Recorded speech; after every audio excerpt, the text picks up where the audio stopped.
Até aí nós entendemos que eu estava ferrado 3 dias sem comer direito, passando a fome, frio, passando todos os apertos possíveis na exaustão plena. Pra quem ainda não assistiu, tá rolando um reality show no canal Multishow. Tá? Normalmente é o canal 42, 542. Todo dia às 10h40, 10h30 da noite tem um episódio inédito. Então a gente fica pelado na mata, são 4 casais, e a gente vai ter que sobreviver. O meu abrigo, ele fica longe pra caramba de onde estava o abrigo desses dois. Durante o desafio, a ideia é testar o meu relacionamento, no caso com a Sayuri. Então a gente topou aí para quem conseguir ficar mais tempo, fica 20 dias. Nós estamos aí, se não me engano, foi no terceiro ou no quarto dia. No primeiro dia a gente chegou, tomou chuva, né? Eu me esfolei todo, me arrebentei. No segundo dia rolou um escambo, eu pisei no espinho, meu pé inchou. No terceiro dia eu vomitei tudo que eu podia, que eu não podia. E a gente não conseguiu se alimentar nesses 3 dias. Eu não consegui me alimentar nesses 3 dias. O pouquinho que eu consegui comer, eu vomitei. Depois eu tive que andar pra caramba, remar. O lugar do abrigo desse outro casal é muito longe. Vocês não têm noção. Então eu cheguei lá exausto, cansado, com fome, na pior situação possível que vocês possam imaginar. Até aí nós entendemos que eu estava ferrado 3 dias sem comer direito, passando a fome, frio, passando todos os apertos possíveis na exaustão plena. E aí eu fui, pela desenvoltura do programa, eu tive que encontrar com esse outro casal. Chegando lá, eu comecei a bater um papo com eles. É a lei da boa vizinhança, né? Boa vizinhança lá da outra cidade, que é longe. É bom reforçar que é longe. E aí, beleza, cheguei lá e comecei a conversar com o casal. Aí a Paula, que é essa menina, ela começou a falar sobre a vida dela. Para constar, ela é terapeuta holística, trabalha com runas, com pedras, então ela tem uma visão da terapia de uma forma bem holística. Não é a hipnose tradicional que a gente conhece, ela trabalha só simplesmente com terapia. Aí, nesse ponto, quando eu cheguei, ela começou a falar que ela tinha algumas fobias lá de aranha, não sei o quê. E ela falou durante o episódio várias coisas que não foram ao ar, tá? Numa anamnese que eu fiz com ela completa. E o que acontece? Eu não vou expor a vida dela aqui, o que não foi ao ar, porque aí é uma relação terapeuta-cliente, então eu não vou quebrar esse protocolo, tá bom? Mas eu posso falar o que foi ao ar. Ela falou que tinha algumas fobias e falou que ela tinha perdido 2 filhos que nasceram, tá? Um de meningite com 2 ou 3 anos e o outro filho ela perdeu com 4 anos de idade. Além disso, tinha outras coisas envolvidas ali. Essa terapia durou 4 horas, no mínimo. Eu não tinha relógio, não tinha tempo, eu não sabia quanto tempo estava lá, mas eu acredito, pelo meu padrão, que deve ter durado 3 a 4 horas essa terapia. Eles resumiram em 6 minutos. E a Paula, ela já, depois é óbvio que quando eu saí, eu continuei mantendo contato com ela para entender o desenrolar se tudo tinha dado certo, né? E aí, durante o programa, ela falou também que aí ela me autorizou a falar, e só por isso eu vou falar isso aqui, que não foi ao ar e ela não falou em lugar nenhum, que ela já teve crise de pânico. E na floresta ela também voltou a sentir um pouquinho dessa crise de pânico. Não mostrou a terapia que eu fiz com a crise do pânico, tá? Então aqui o que foi focado na edição foi somente a questão da perda do... Vamos só dar uma contextualizada aqui, só para deixar claro outra coisa, questão de ética, tá? Eu conversei com ela e perguntei, Paula, você quer passar por uma terapia para tentar ir até o final do programa, para tentar se sentir melhor e tudo mais? Ela aceitou, e aí eu falei com ela, então beleza, em algum momento eu vou te hipnotizar e vou começar a fazer terapia, tá? Vai ser de uma vezada só, você topa? Ela, topo. Aí eu comecei a dar sugestões embutidas nela, do tipo, um exemplo, isso é verdade mesmo, tá? Serve para qualquer um que estiver assistindo a live. Como ela é terapeuta também, aquela informação que eu dei no começo dessa live, todo terapeuta tem certa aversão a passar por terapia. Tem dificuldade, na verdade, de se soltar. Porque eu tenho o meu jeito, o Carvalho tem o jeito dele, você que está assistindo a gente aqui e é terapeuta, você tem o seu jeito de ser terapeuta. Então eu falei com ela, olha, uma das coisas mais difíceis para mim, no começo, era aceitar que eu precisava passar por terapia. Porque o terapeuta começava a falar, eu falei, tá fazendo errado, o jeito certo é o meu. E aí, depois que eu me entreguei totalmente na mão do terapeuta, que eu falei, cara, que bobeira, que eu tenho que ser cliente. Eu exijo tanto isso dos meus clientes, por que eu não posso ser? Eu tenho que aceitar minhas falhas, meus defeitos e saber que eu preciso de ajuda. E, pum, essa foi a primeira sugestão embutida que eu dei nela, tá? Para ela aceitar passar pelo desafio. Por isso que eu falo nesse depoimento que, olha, eu comecei a fazer uma hipnose disfarçada, mas é porque eu já tinha autorização dela para fazer a terapia e eu precisava ir criando um loop hipnótico nela e instalando pequenos gatilhos ao longo do dia para ela poder realmente entrar no processo. Para quando eu fizesse, ela, viesse todos aqueles gatilhos em cascata, um em cima do outro, e aí ela não tivesse reação. Ela simplesmente deixasse rolar. Legal. E é muito interessante isso da preocupação com a outra pessoa e também explicar isso do interessante que a parte principal da terapia é a outra pessoa, então ela realmente também precisa querer passar pelo processo. Porque tem muita gente que acha que, principalmente quem começa na hipnose, acha que tem que sair oferecendo para Deus e o mundo e que meio que querer forçar as pessoas. A gente vê isso muito com vício, né? De pessoas chegarem e pedir para falar para, sei lá, você pode fazer tal pessoa parar de fumar, mas não se importa se a pessoa quer, se a pessoa tá disposta a passar por isso. E sabe, sobre o vício que o Carvalho falou, olha que coisa legal. Sabe o que acontece? Vamos pegar um vício aleatório aqui, vício no cigarro. Sabe o que acontece quando você paga para o seu marido, ou para sua esposa, ou para o seu primo, seu sobrinho fazer uma terapia com cigarro? Ele vai porque, por exemplo, vamos colocar, a esposa manda o marido ir, ela vai lá e paga. O cara vai porque ela fala, se você não for, a gente termina. Aí o cara vai na terapia, não quer fazer, ele finge que passou pelo processo ali, ele dá uma miguelada e depois sabe o que ele vai fazer? Quando os outros falarem, por que você não para de fumar? Ah, já tentei de tudo, fui até no hipnoterapeuta Carvalho lá, que é um cara bom, e não resolveu nada. Nem a tal da hipnose me fez eu conseguir parar de fumar. Exatamente. Então acaba jogando até o seu nome no lixo à toa, o nome do lixo do terapeuta de bobeira. Bobeiraça. Então, aqui o Carvalho já soltou ali. O que aconteceu, só para vocês entenderem agora a introdução, que ele vai rolar o vídeo para valer. Eu acho, né? Sim, sim. A gente estava ali conversando, eu já tinha dado. Eu contei 6 sugestões embutidas e essa daqui foi a 7ª. A gente não tem muito o que comer ali, né? Então caiu alguma coisa ali no meio da fogueira. A Paula, no desespero, que a gente faz, eu também meti minha mão na fogueira várias vezes. Ela meteu a mão dentro do fogo e a mão dela queimou. Ela queimou a ponta do dedo dela e começou a dar bolha. Tinha chovido muito, o chão estava encharcado, eu já tinha marcado que em algum momento eu ia fazer, eu não esperava que seria nesse momento exato, mas na hora que ela queimou a mão, o que eu fiz? Eu comecei a cavar um buraco no primeiro momento para não dar bolha, porque lá não tem primeiro socorro, não tem médico. É tipo, queimou a mão na floresta, o chão está encharcado, o que a gente faz? Pô, vamos cavar um buraco e enfiar a mão na terra molhada para não deixar dar bolha. Essa é a primeira preocupação, foi no bem-estar físico. E a partir desse bem-estar físico acabou que o negócio desenrolou, que a gente vai ver agora. Exatamente. Aqui, ó, eu acho legal a gente falar da parte que você chamou o namorado dela. Nessa hora, pensem, a terra tá molhada. E aí, o que foi minha primeira preocupação? O Renato estava cuidando do fogo. Vocês não têm noção quanto o fogo é importante pra gente lá. E eu comecei a fazer terapia, ele continuou cuidando do fogo, mesmo porque ele não é terapeuta, então ele não faz ideia de como funciona. Então eu tive que chamar o Renato, primeiro para dar uma segurança para ela, porque pensa, crise de pânico. Pô, primeira coisa que a gente faz, companhia segura. Outra coisa, eu precisava fazer algumas ancoragens nela. E para fazer essas ancoragens, pô, eu sei que não dá para perceber aí, mas eu tô pelado. Porque ela é uma mulher. E ela também está pelada. Eu não posso ficar tocando nela com nós dois pelados numa situação dessa.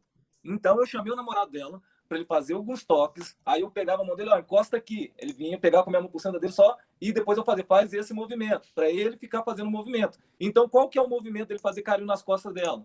É o movimento de acolhimento, de tranquilidade. E se vocês repararam um pouquinho antes na cena, olha onde eu resolvi, que eu fiz o primeiro buraco, beleza. De repente eu olhei em volta assim, uma baita de uma raiz vindo de uma árvore gigante, a melhor árvore que tinha ali, atravessando 3 metros para baixo. Dei 2 passos para trás, cavei outro buraco, coloco o dedo aqui. Aí é a hora que eu coloco a mão em cima da mão dela e forço. Por quê? Lembra que eu falei que ela é terapeuta holística, que ela é daquela questão da mãe terra, mãe natureza, energia? Cara, na hora que eu vi aquela raiz, eu falei, nossa, é agora que vai rolar o transe. Já peguei, já cavei um outro buraco, não, enfio o dedo agora aqui. Pronto, do lado da raiz, e aí eu já comecei a fazer a transição de sinta a energia primeira coisa, se você pudesse ver uma energia boa, que cor seria do cor da natureza? Eu acho que ela falou vermelho. Falou vermelho. Porque, gente, nunca digam para o cliente, sinta a cor branca ou sinta a cor... Porque vocês vão fazer besteira. Desculpa falar desse jeito, mas é porque eu já me ferrei dessa forma. Já fizeram isso comigo, como cliente. Já mandaram, imagina uma cor tal. Eu vomitei, porque era uma cor que eu tinha aversão, numa situação em que eu estava passando por terapia. Entendeu? Para muitas pessoas, por exemplo, o branco é paz. Não. Se a pessoa for gótica, às vezes a pessoa é roqueira, o branco para ela é horrível. E o preto é que é a cor boa, é a cor do hardcore. Então, assim, sempre pergunte para o seu cliente. No caso dela, como é que eu ia imaginar que o vermelho é a cor que traz tranquilidade, a cor da energia positiva? Para mim, o vermelho é associador. Também.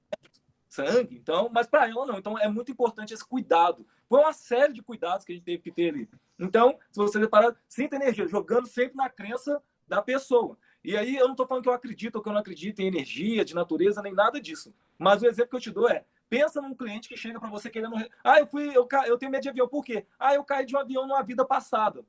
Cara, eu posso não acreditar em vidas passadas. Mas se o cara falou que caiu de um avião numa outra vida e por isso ele tem medo de avião, eu vou fazer hipnose para esse cara voltar numa vida passada. Assim é Exatamente. verdade, se não é, não importa. Eu já peguei um cliente que ele estava voando em 1819, eu acho, na França, e o avião dele caiu lá e tal. Ah, isso aí, fizemos uma ressignificação, beleza. Só que adivinha, em 1820 não existia avião. Era uma falsa memória. Mas pro cara era real. E depois que ele saiu dele, ele pegou um avião e tá voando até hoje aí de boa, sem sentir nervoso, igual qualquer pessoa. Então, quando você está fazendo terapia, é na crença do cliente, não é na sua. Não interessa se você acredita em vidas passadas. Aí chega lá o cara, eu tenho um problema aqui que eu tenho medo de sapo. Vamos fazer uma regressão de vidas passadas, que pode ser isso. O cara não acredita. Só que Exatamente. não acredita, não é. Então, ética, tá? Ética é a palavra-chave para tudo no começo. É ética, rapport, preocupação com o bem-estar da outra pessoa. Então, eu só estou contextualizando aqui para vocês entenderem o que está acontecendo. Quando começar a rolar a terapia, eu vou deixar passar mais. É porque esse primeiro momento é importante para quem não viu, para vocês entenderem todo um preparo antes, toda uma adequação, todo um respeito, e numa situação dessa. Um toque de ternura, de amor. Qualquer coisa, realmente parabéns. Desculpa, gente. É porque quando eu faço terapia, eu faço uma coisa muito errada. Eu me jogo. Eu sei que terapeuta não deve se jogar, mas eu não consigo. Eu vou junto com o meu cliente, eu vivo junto com o meu cliente, eu vejo a dor dele, eu sinto a dor dele. Então, aquilo ali foi muito intenso. E teve muita coisa envolvida ali que vocês não fazem ideia. Mas vamos lá, vamos voltar, vamos lá, vamos falar tudo que aconteceu ali. No começo, ela estava ali com a mão na árvore, e aí eu aproveitei para fazer a questão da energia, e puxa energia e joga tudo que você estiver sentindo de mal para fora. Todo aquele peso que ela tinha passado na noite anterior, da crise de pânico, joga para a terra, porque como ela acredita nisso, a terra ia absorver aquilo tudo. E aí ela começou a limpar. O Renato, que é o namorado dela, estava junto, e de repente, quando eu joga para a terra, a reação do corpo dela foi tão forte, ela entrou numa regressão espontânea e foi tão forte a pancada que ela começou a vomitar. É normal, tá? Tem corpo, a pressão foi tão forte, psicológica, que o corpo dela todo reagiu. Não vou cair aqui na besteira, porque eu não sou especialista de falar que foi o nervo parasintático que ativou a amígdala sensorial. Não vou falar nada disso, porque eu falei um monte de besteira aqui, por falta de conhecimento, tá? Então, ela começou, o corpo dela reagiu e ela joga para fora. A maioria das pessoas falaria, para, não, vem cá, volta. Não, esse momento é o momento da catarse Master Premium Supremo que todo terapeuta sonha em ter. Mas, a partir do momento que ela colocou para fora e começou a vomitar ali, jogar tudo para fora das coisas ruins, uma coisa muito louca aconteceu. Daquilo dali, assim que ela acabou de vomitar, ela já deitou e já entrou na posição fetal imediatamente. Não foi comando. Na hora que eu vi ela saindo do vômito, para mim estava meio que parando ali. Ela já caiu no chão, encolheu a posição fetal, é quando a pessoa encolhe os joelhos, encolhe os braços e fica deitado meio de lado, assim, completamente colhido. É a posição do feto. Na hora que ela entrou na posição fetal, aí eu entendi aonde ela foi. E aí não tinha mais volta. Eu falei, agora, seja o que Deus quiser, vamos com tudo agora, não dá para voltar atrás. Agora já estamos aqui, vamos embora. E vocês têm que entender que a situação ali é uma situação extrema. A gente fica de olho no fogo. Não é uma coisa que eu estou no meu consultório, que o cliente está deitado, eu sei quantas horas são, eu sei o que vai acontecer. Se ele passar mal, eu pego um pouquinho de água ali, toma água, olha, qualquer coisa a gente... Não, eu estou no meio da floresta e o dia está acabando. E se aquele dia escurece e eu não termino de resolver a treta, e aí? Como é que a gente ia ficar à noite? Então era um olho no fogo, um olho na terapia, um olho no sol para ver se ele estava se pondo, e começou a esfriar. Então, e a menina entrando ali nas catarses, uma atrás da outra, cada uma mais pesada e mais forte que a outra.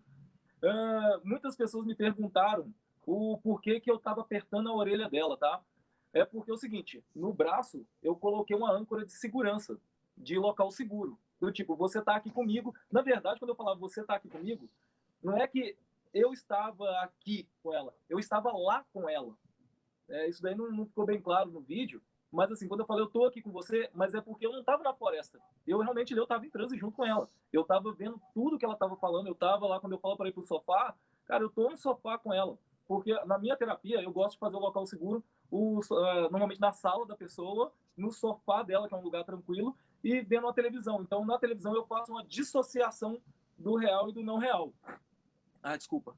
E aí eu começo a controlar. Tá? Então, a ancoragem aqui, eu tô com você no sofá, nós estamos juntos assistindo a televisão. Quando eu solto o braço dela, ela vai para dentro da cena sozinha. Se eu precisar, eu toco, eu trago ela pro sofá comigo, completamente segura, converso, olha, para, eu tô aqui com você, viu? Aí eu solto a mão dela, ela volta para a cena de uma pancada só. E assim, ela volta num foguete, do jeito que veio, vai. E o negócio da orelha é porque ela deu cada catarse de espasmos de pau. Cara, é uns espasmos muito fortes. Eu já estou acostumado, então para mim não era assustador os espasmos. Mas eu tinha uma questão de ética ali que não poderia ser. Como é que eu posso dizer? Tinha coisa ali que tinha que ficar guardado só entre terapeuta e cliente. Então, quando ela pensava em falar algum nome, eu calo a boca, eu tô aqui com você, não quero saber nome, eu não tô pedindo pra você falar nome. Então, foi bem forte mesmo, porque a situação ali exigia que ela não falasse nomes, tá? Então, fica quieto, eu não tô querendo saber nomes, eu só quero saber isso. Então, eu tinha que fazer perguntas avulsas e tá lá dentro com ela. Voltando, então, desculpa, a questão da orelha, né? Quando ela tá numa catarse, não adianta eu ficar falando agora em 3, 2, 1, você volta se sentindo muito bem. Porque não volta. Não volta. Quando a pessoa afunda no nível que ela afundou, ainda mais com energia de terra e tudo mais, numa crença muito forte, a pessoa não volta. Então eu instalei um gatilho na orelha dela, eu que criei, tá? Pra toda vez que eu apertava a orelha dela, ela se sentia uma ejeção, como se fosse ejetado de um. Você tá num avião a jato ali, você aperta o botão de ejetar, de ser catapultado com uma velocidade extrema. Então, quando eu fazia isso, eu trazia ela um pouquinho para a realidade, para ela respirar. Aí eu mostrava, viu onde é que você está? Ela vi. Então, volta. Aí eu soltava, ela descia. Lá não dava para ficar voltando. Vamos voltar em 3. Não, lá volta no foguete. Aí eu já dei as sugestões, ele só mostrou apertando, mas ela já tinha entendido o comando, que é ejeção. Então, ela voltava de uma pancada só, e do jeito que subia, descia. Entendeu? Então, foi muito forte isso. A questão do filho dela, morreu de meningite, com 2, 3 anos. Então ela se culpava por isso, e a culpa não foi dela, tá? E ela perdeu outro filho também com 4 meses. Só quem é pai, ou já foi, ou é mãe, avô, sabe que eu não consigo imaginar uma dor maior do que a perda de um filho. Eu não consigo imaginar, e eu nem tenho filho, pra vocês terem noção. Mas eu sei que é a maior dor do mundo. Um filho perder um pai, beleza, é a ordem natural da vida. Não é bom, não. Mas um pai perder um filho, cara. E aí ela falou, eu não quero mais ter filhos. Eu não, para mim, eu perdi, assim, ela não se sentia digna nem justa de ter filhos, igual ela fala ali, eu devia ter sido uma pessoa melhor. Ela se culpava, mas, gente, eu conheço a história. Ela não tinha culpa de nada. Ela não tinha culpa de nada. Então, quando acabou a terapia ali, ela falou, nossa, eu quero voltar, eu quero ter filhos novamente. Nossa, vocês não têm noção quanto eu chorei ali. É que eles cortaram, porque a gente ficou uns 20 minutos chorando. Nós 2, 3 ali chorando, mas chorando muito. E aí depois a gente levantou. Aí eu ainda fiz, durante a terapia, eu ainda fiz ponte ao futuro. Eu vi ela ver essa criança.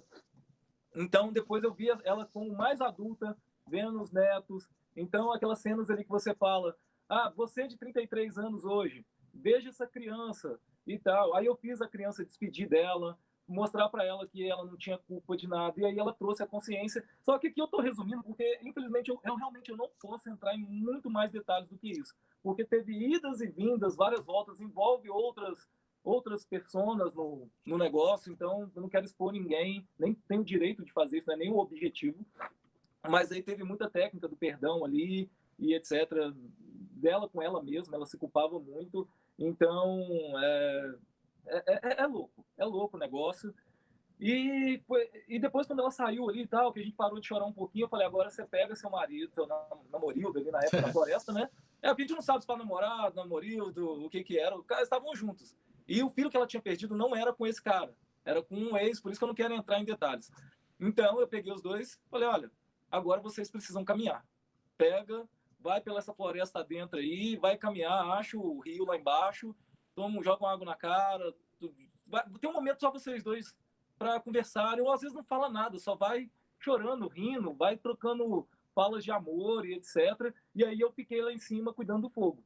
Ainda bem que eles não mostraram, porque eu fiquei chorando, mas até eles voltarem eu estava chorando. E aí eu dei uma acendida no fogo ali, uma explosão no fogo, e eu comecei a fazer outras coisas. Eu não sei se vocês repararam, porque eu não sei se vocês assistem o programa ou não, mas no segundo episódio eu tinha arrumado para minha mulher, no meu abrigo, uma estrelista, que é uma flor que representava lá paz, união. Na verdade, é uma coisa colorida que eu inventei um significado de paz. Se não é, não interessa. Pra mim, naquela hora ali que eu falei que isso representava, isso representava. É isso aí.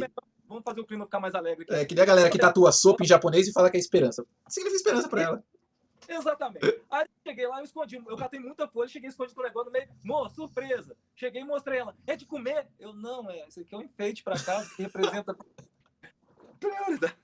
Aí quando eu fui pra abrir pra Paula, eu já tinha feito isso. Eu falei, cara, lá eu achei algumas dessas. Falei, vou fazer também. Enquanto eles desceram, deixei o fogo alto, corri ali, catei. O negócio, na hora que ela chegou, tinha a flor, a gente fez mais uns rituais ali muito legais, mas eu já não envolvia hipnose no transe, igual que vocês viram. Aí já envolvia um reforço positivo, gatilhos de toda vez que ela visse aquela florzinha no telhado ali. Se vocês virem o episódio depois, vocês vão ver uma florzinha vermelha, tá lá até hoje.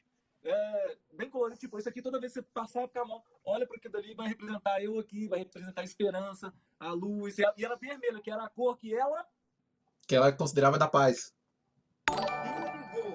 Bingo! E aí depois, no outro episódio, que o Cavalo não colocou aqui, mas é porque foi no dia seguinte, a gente passou a noite, beleza. No dia seguinte, enquanto o rapaz lá foi para um canto buscar lenha, buscar caixa, eu falei que eu ia buscar água. Quando eu fui buscar água, quem estiver acompanhando o programa vai ver que tem muita pedra no riacho ali, onde eles ficam. Na verdade, não é um riacho, é uma nascente de água, só que tem muitas pedras. O que eu fiz? Isso mostrou no episódio mais pra frente. Eu fiz questão de voltar com um panelão de água e mais umas 5 pedras ali, alguns menores, outros maiores, porque ela acredita em energia, tava correndo água. Eu peguei e falei para ela que eu tinha jogado muita energia nessas pedras, que era para ela à noite pegar, aquecer as pedras e fazer o trabalho de runas dela ali com as pedras. Gente, se funciona a runa, se não funciona, não interessa. Não interessa a questão de energia, interessa foi tudo que foi passado, toda a minha intenção para com ela também, de carinho, respeito. Então, foram várias coisinhas sendo colocadas dia após dia, minuto após minuto, enquanto a gente estava ali. E quem acompanha o programa, vê no começo como é que ela estava, o quanto ela estava reativa aí no programa, as coisas que aconteceu, e depois da terapia, como é que ela virou de uma vezada só. Ela foi, assim, do nível hater master pro nível te amo forever.